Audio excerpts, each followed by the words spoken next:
dreams to rescue me. I keep my faith strong. I ask the Lord. Hi guys, welcome back to my YouTube channel. My name is Diana. Today I'm going to finish up the Venus through the Signs series, and I'm going to talk about Venus in Pisces. This is going to be my last Venus video for now, and then I'm going to move on to another series, which I'll figure it out soon. Sorry if this took a long time to film as well. I don't know what's been happening these last 3 months. I've just been sick, probably because Mars is in my 6th house. I have a lot of planets in my 6th house right now, so yeah. This is the last sign of the zodiac. It's Pisces. This is not for you people that have your sun in Pisces. This is for only Venus in Pisces, which you can figure out if you have your Venus in Pisces. Just click below, go to Cafe Astrology, astrotheme.com or astro.com, and it will give you your birth chart if you know your time of birth, although you don't really need to know your time of birth, know your Venus sign.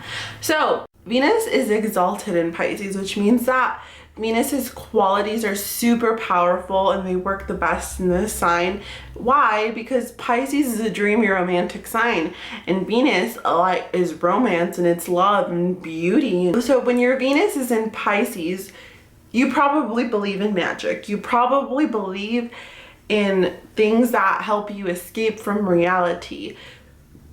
So you probably believe in Harry Potter. You believe in princesses. You probably as a little kid believed in princesses and, I don't know, Power Rangers and fantasy worlds that creativity made for you. Other people's creativity made.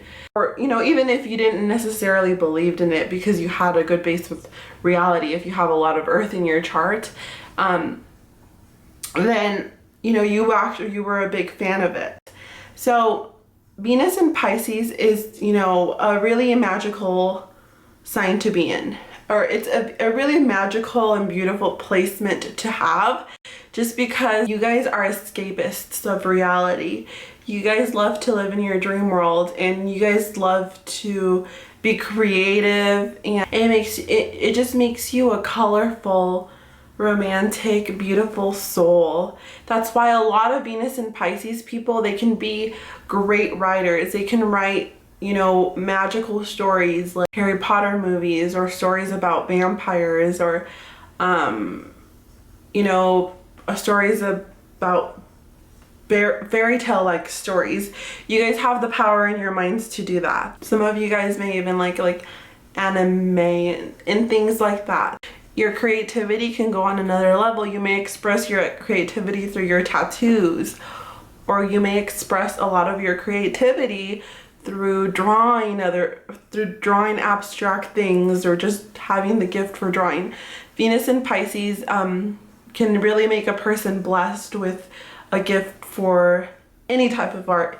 Even if it's like, you know, makeup, you would do it in an eccentric, different, unique way. Venus in Pisces, though, if it's badly aspected, sometimes it can make you you know, want to escape from reality in a different way. Maybe you'd escape from reality by using drugs like shrooms or something, so that you can you know, feel like you're in a different world, and you kind of like that sensation. So with Venus in Pisces, Venus in Pisces, you have a lot of gifts.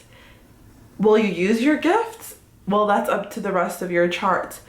If the rest of your chart is negatively aspected, then, you know, your gifts may go to waste, and you'll end up falling towards the negative side of Venus in Pisces, and, you know, indulge in drugs, because Venus is indulgence. You'll probably, you know, want an abundance of shrooms so that you can escape from reality, or you can become really depressed and, you know, want to be in isolation a lot, because you're not taking advantage of the fact that you can be really spiritual and heal others. So instead you'll isolate yourself. So you do want to look at the rest of your chart to see what other things you have. If you have a lot of water, if you have, you know, bad a badly aspected Venus or your moon sign, then that can, you know, definitely lead to depression. So definitely take advantage of the gifts you have. As a Venus and Pisces person, you can easily become very spiritual, and you can easily, you know, have defense mechanisms of using your creativity so that you don't go crazy. So definitely do that. You know, run with your creative spirit and see where it takes you. But be careful for the negative things that you can attract. There can be a little bit of negativity around you. Negativity, I say, because you guys feel like a lot of the time you guys in love and relationships are the victims. You guys constantly feel like you guys are getting pushed around and bullied by others and not loved enough. And you guys get used to being the victim, so you may even put yourself in roles or in relationships where the person treats you horribly because you're just so used to being the victim. And then on top of that, Pisces is already such a kind and loving sign that you definitely see the world with rose-tinted glasses on, because you're all about love and acceptance and sacrificing yourself for other people with no hidden agenda, like a Leo, like maybe a moon in Leo might, but you guys have no hidden agenda. You just want to sacrifice yourself for other people. You see your partner as, you know, a good person.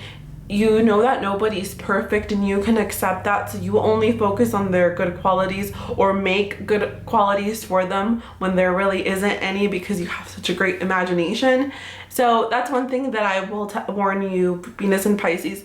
Don't put yourself in bad relationships, and definitely get a grasp of reality. If you sense that somebody is bad, go with your gut, because you guys can be really intuitive. Don't try to heal everybody, because not everybody can be healed. Sometimes it's better to remove yourself from toxic people, because it's only going to bring you down.